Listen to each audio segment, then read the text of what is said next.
ওম শান্তি। ওম শান্তি। আমাদের সকল ভাই ও বোনেদের আজকের মুরলি মন্থনে স্বাগত জানাই। আজকের মুরলিটা না ভালোবাসার একটা অন্য দিক তুলে ধরেছে। হুম। আমরা তো ভালোবাসাকে সাধারণত জাগতিক সম্পর্কের বাঁধন হিসেবেই দেখি, কিন্তু আজকের মুরলি একটা অদ্ভুত প্রশ্ন তুলছে। ভালোবাসা কিভাবে জাগতিক বন্ধন থেকে মুক্তির চাবিকাঠি হতে পারে? ঠিক। চলুন এই গভীর রহস্যটা আজ বোঝার চেষ্টা করি।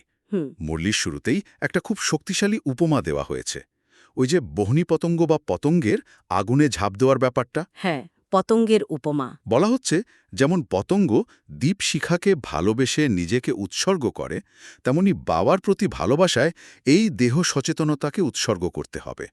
এটা শুনলে প্রথমে একটু অন্যরকম লাগতে পারে, এটা তো সাধারণ মৃত্যু নয়, তাই না? বিলকুল নয়। এটা আসলে একটা গভীর রূপক। দেহ উৎসর্গ করা মানে হলো দেহ বোধ বা বডি কনশাসনেস থেকে মুক্ত হওয়া। আচ্ছা। আমরা তো সারা জীবন আমি এই দেহ, আমার এই সম্পর্ক, এই পরিচয়েই বেঁচে থাকি। পতঙ্গের এই আত্মাহুতি হল সেই দেহকেন্দ্রিক পরিচয়টাকে জ্ঞানের আলোতে বিলীন করে দেওয়া। এটা একটা চেতনাগত রূপান্তর, শারীরিক সমাপ্তি নয়। একদম। আর এই ভালোবাসার কেন্দ্রবিন্দু হলেন একমাত্র অসীম জগতের পিতা পরমাত্মা। মুরলী বলছে, যখন কেউ তাকে স্মরণ করতে করতে দেহ ত্যাগ করে, তখন সে তার কাছেই ফিরে যায়। হুম। আজকের আলোচনা আমাদের সেই পথটাই দেখাবে, কিভাবে এই পতিত দুনিয়ার চেতনা থেকে পবিত্র দুনিয়া বা স্বর্গের চেতনায় যাওয়া যায়। দারুণ একটা প্রেক্ষাপট। তাহলে চলুন প্রথম যে ধারণাটি মুরলীতে এসেছে সেটা দিয়েই শুরু করা যাক। বাবা এখানে দুই ধরনের পিতা আর দুই ধরনের উত্তরাধিকারের মধ্যে একটা সূক্ষ্ম কিন্তু খুব গুরুত্বপূর্ণ পার্থক্য দেখিয়েছেন। হ্যাঁ। একদিকে লৌকিক উত্তরাধিকার, যা আমাদের বাঁধনে ফেলে, আর অন্যদিকে পারলৌকিক উত্তরাধিকার, যা মুক্তি দেয়। এই বিরোধাভাস বা প্যারাডক্সটা আমাদের প্রতিদিনের জীবনে কিভাবে কাজ করে? এটা একটা অসাধারণ প্রশ্ন, কারণ আমরা সবাই তো এই দুই উত্তরাধিকারের মধ্যেই জীবন কাটাই। দেখুন, লৌকিক পিতা আমাদের এই দেহের জন্ম দেন, তাই না? হ্যাঁ, আমাদের জাগতিক সম্পত্তি, বাড়ি, ধন সম্পদ দেন। ঠিক। এই উত্তরাধিকারটা দৃশ্যমান, বাস্তব, কিন্তু সাময়িক। মুরলী বলছে, এই উত্তরাধিকার আমাদের দেহ সচেতনতাকে আরও দৃঢ় করে। আমরা নিজেদের সেই সম্পত্তির মালিক ভাবতে শুরু করি, সেই সম্পর্কগুলোকে আঁকড়ে ধরি। আর এর ফলেই আত্মা ধীরে ধীরে নিচে নামতে থাকে। একদম।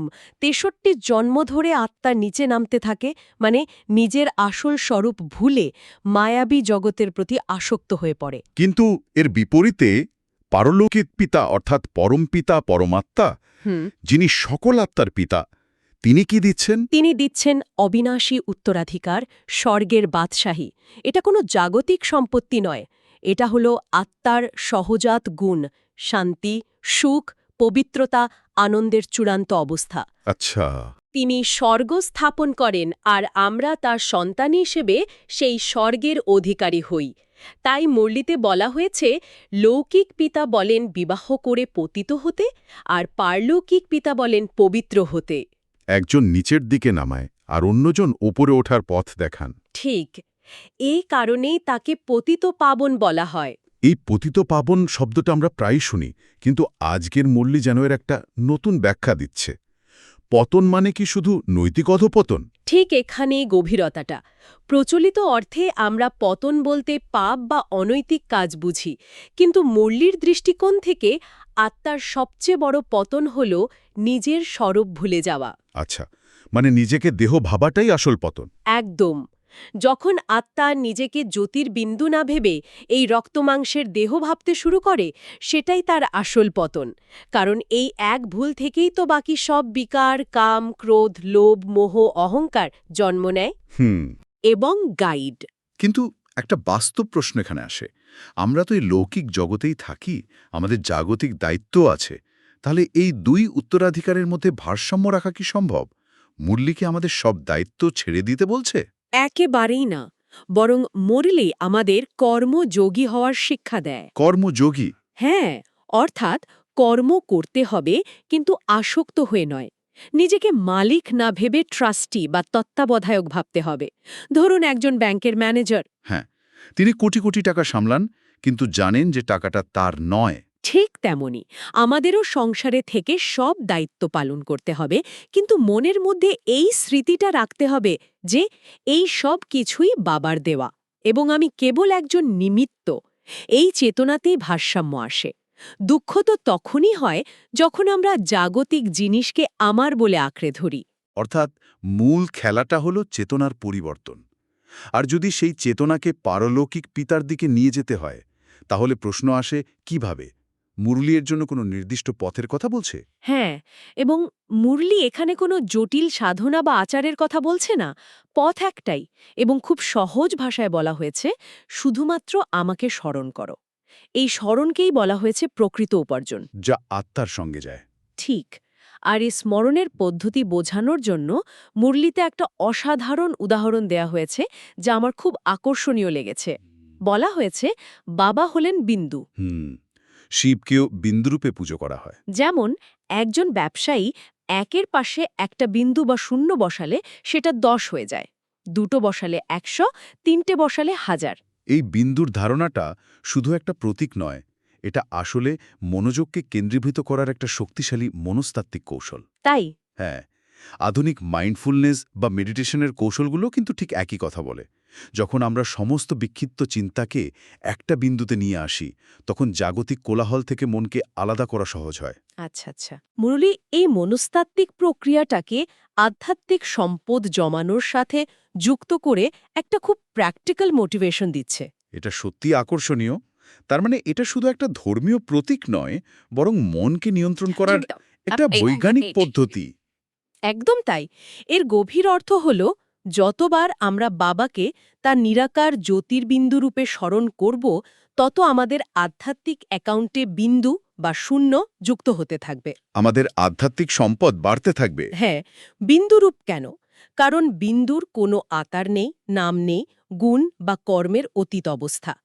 যখন আমরা সেই নিরাকার সত্তাকে স্মরণ করি, আমরাও নিজেদের দেহ এবং জাগতিক পরিচয় থেকে আলাদা হতে শিখি। আর এই স্মরণের ফলে বিকর্ম বিনাশ হয়। ঠিক, অতীতের ভুলকর্মের বোঝা হালকা হয় এবং অর্ধকল্প বা 21 জন্মের জন্য সুখ ও সমৃদ্ধি জমা হয়। জাগতিক ধন তো এখানেই থেকে যায়, কিন্তু এই স্মরণের মাধ্যমে অর্জিত শক্তি আর শান্তি আত্মার সঙ্গে যায়। তাহলে এই যে বিকর্ম বিনাশের কথা বলা হলো, এটা কি শুধু স্মরণ করলেই স্বয়ংক্রিয়ভাবে হয়ে যায়, নাকি এর সঙ্গে অন্য কোনো বিষয়ও জড়িত? স্মরণ হল মূল ভিত্তি, কিন্তু এর সঙ্গে ওতপ্রোতভাবে জড়িয়ে আছে পবিত্রতার ধারণা। এই মানসিক শৃঙ্খলা বা শ্রমণের অভ্যাস তখনই শক্তিশালী হবে যখন আমাদের জীবনযাত্রায় পবিত্রতা থাকবে। হ্যাঁ, আজকের মুরলীতে এই বিষয়ের উপর বারবার জোর দেওয়া হয়েছে। মুরলীতে কামকে মহাশত্রু বলা হয়েছে এবং বলা হয়েছে যে পবিত্রতা থাকলেই জীবনের শান্তি ও সমৃদ্ধি আসবে। অনেকের কাছে এই ধারণাটা, বিশেষ করে আজকের যুগে, একটু চরমপন্থী মনে হতে পারে। মুরলী কি এর কোনো মনস্তাত্ত্বিক ব্যাখ্যা দেয়? এটা একটা খুব ভালো প্রশ্ন। মুরলী বিষয়টাকে নৈতিকতার চেয়েও বেশি শক্তি বা এনার্জির দৃষ্টিকোণ থেকে দেখে। আধ্যাত্মিক মতে কাম বিকার হল আত্মার শক্তির সবচেয়ে বড় অপচয়। আচ্ছা। এটা আত্মাকে দেহ সচেতনতার গভীরে টেনে নিয়ে যায় এবং তার আসল স্বরূপ ভুলিয়ে দেয়। যখন এই শক্তিকে সংরক্ষণ করা হয়, তখন তা ঊর্ধ্বগামী হয় এবং আত্মার জাগরণে সাহায্য করে। তাই একে মহাশত্রু বলা হয়েছে। কারণ এটা আত্মার ঊর্ধ্বগতির পথে সবচেয়ে বড় বাধা তৈরি করে। একদম। পবিত্রতা মানে শুধু শারীরিক ব্রহ্মচর্য নয়, মন, বচন এবং কর্ম সবকিছুতেই শুদ্ধতা। এই প্রসঙ্গে দ্রৌপদীর উদাহরণটিও খুব অন্যভাবে ব্যাখ্যা করা হয়েছে।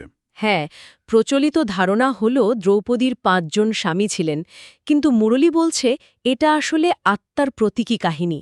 দ্রৌপদী হলেন আত্মা এবং তিনি যখন দুঃশাসনের মতো বিকার দ্বারা আক্রান্ত হন, তখন তিনি কোনো মানুষকে নয়, সরাসরি ভগবানকে ডেকেছিলেন। ঠিক, এটা অপবিত্রতা থেকে রক্ষা পাওয়ার জন্য আত্মার আকুল আহ্বান। মুরলীতে আরও বলা হয়েছে, যেমন দেবতাদের পবিত্র ভোগ অর্পণ করা হয়, তেমনি আমাদেরও পবিত্র ভোগ গ্রহণ করা উচিত।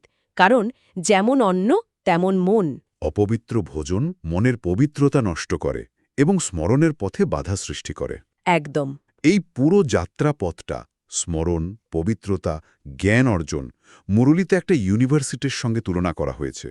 এই রূপকটা আমার খুব শক্তিশালী মনে হয়েছে। ঠিক তাই, আমরা সবাই যেন এক বিশেষ বিশ্ববিদ্যালয়ের ছাত্র। আর এটা কোনো সাধারণ বিশ্ববিদ্যালয় নয়। না, এর নাম গডলি ইউনিভার্সিটি। এখানে পড়ানো হয় কিভাবে নর থেকে নারায়ণ এবং নারী থেকে লক্ষ্মী হওয়া যায়, অর্থাৎ সাধারণ মানুষ থেকে দেবতুল্য মানুষে রূপান্তরিত হওয়া যায়। আর এই বিশ্ববিদ্যালয়ের পড়াশোনাটাও খুব বিশেষ। নম্বর অনুযায়ী পদের ব্যবস্থা আছে। হ্যাঁ, যারা ভালোভাবে পড়াশোনা করে, অর্থাৎ জ্ঞানকে কেবল শোনে না, জীবনে ধারণ করে, তাদের বুদ্ধি তীক্ষ্ণ হয়। তাহলে এই বিশ্ববিদ্যালয়ের পাঠ্যক্রম বা কারিকুলাম কি?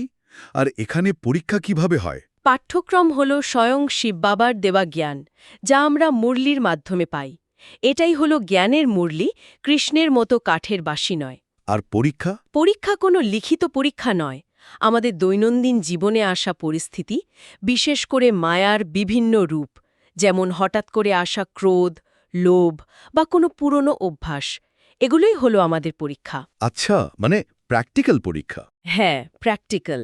এই পরিস্থিতিতে আমরা জ্ঞানকে কতটা প্রয়োগ করতে পারছি, কতটা শান্ত থাকতে পারছি, তার উপরই আমাদের নম্বর নির্ভর করে। মুরলি বলছে, অনেকেই বাবাকে বলে, আমার বুদ্ধির তালা খুলে দাও। বাবা তো জ্ঞান দিয়ে তালা খোলার জন্যই এসেছেন, কিন্তু পূর্বজন্মের কর্মের বোঝা বা সংস্কার এমন থাকে যে তালা সহজে খোলে না। তার জন্য প্রয়োজন নিরন্তর পুরুষার্থ এবং বাবার স্মরণ। তাহলে এই ইউনিভার্সিটিতে পাশ করার পর আমাদের কাজ কি? বা বলা ভালো, আমাদের গ্র্যাজুয়েশন প্রজেক্টটা কি? মুরলি খুব স্পষ্টভাবে বলছে, এই জ্ঞান শুধু নিজের মধ্যে সীমাবদ্ধ রাখার জন্য নয়। এই পড়াশোনার পর আমাদের প্রধান কাজ হল সেবা, পতিতদের পবিত্র করার সেবা। অর্থাৎ যে জ্ঞান আমরা পেয়েছি তা অন্যদেরও দিতে হবে। হ্যাঁ, সবাইকে দুই পিতার পরিচয় দিতে হবে এবং পারলৌকিক পিতার দেখানো পথে চলার জন্য প্রেরিত করতে হবে। আর এখানেই ফলো ফাদার বা পিতাকে অনুসরণ করার একটা গভীর তাৎপর্য রয়েছে। মুরলি অনুযায়ী আমরা ৬৩ জন্ম ধরে লৌকিক পিতাকে এবং তার মাধ্যমে দেহ সচেতনতাকে অনুসরণ করে সিঁড়ি দিয়ে নিচে নেমেছি।